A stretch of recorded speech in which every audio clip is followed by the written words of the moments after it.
Raidījums Drapiņš, mans saruna biedrs, zemkopības ministrs, Uldis Auguls. Cilvēks, kas pašlaik ir zemkopības ministra amatā tikai 1 mēnesi, bet es domāju, ka būs zemkopības ministra amatā arī nākošos 4 gadus. Un tas ir atkarīgs no mūsu mīļotajiem vēlētājiem, kas balsos par viņu ZZ sarakstā. Bet es gribētu zemkopības ministram uzdot dažus jautājumus, kā viņš rīkosies šajā nākošo 4 gadu periodā, kas Latvijai būs ļoti, ļoti svarīgs. Uldi, kādi būs tavi lielākie uzstādījumi, ko tu taisies nākošajā 4 gadu periodā paveikt? Ja mēs skatāmies lauksaimniecības nozari kā tādu, tad, protams, lielākais un svarīgākais uzdevums ir, kā mēs dzīvosim nākošajā plānošanas periodā, vai cik daudz un cik lielu Eiropas naudu mēs tiešām iegūsim tieši priekš lauksaimniekiem.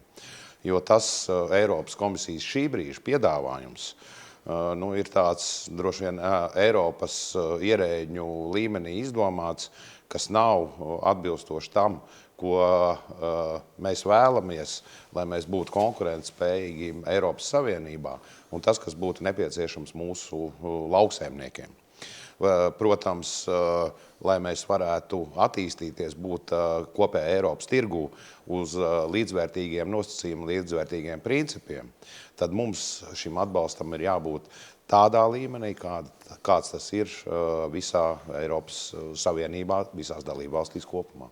Tas nozīmē, ka tev zinām daļa laika, ja ne lielākā daļa laika jāpavada Briselē, nevis Rīgā, paskaidrojot visiem tiem Eiropas birokrātiem un politiķiem, ka patiesībā tāda nevienliedzība, kāda ir subsīdijās pašlaik, vienkārši nav pieļaujama.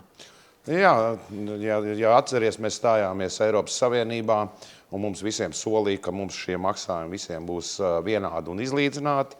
Es teiktu, šobrīd tas ir politisks līmenis, kurā darbojos arī es kopā ar saviem lauksaimniecības un zivsaimniecības ministriem, protams, meklējot to atbalstu un to sadzirdēšanu, lai mūs sadzirdētu, ka mēs arī esam un gribam būt līdzvērtīgi, un ka tomēr mēs kā Latvija esam Eiropas Savienībā, lai viņi to neaizmirstu. Bet lielais uzdevums šobrīd ir dalību valstu premjeriem, kam tad ir jāpieņem šis lēmums.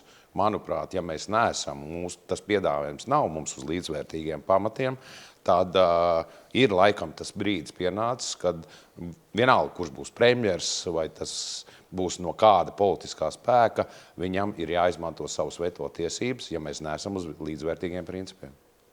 Es tev novēlu veiksmi šajā jomā.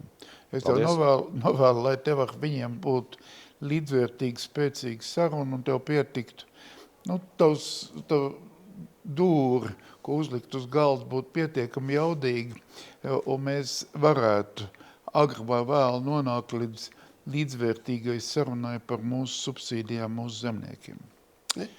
Mīļie skatītāji, es jums novēlu Kurzemes sarakstā paņemt ZZ sarakstu un nobalsot par Uldi Auguli.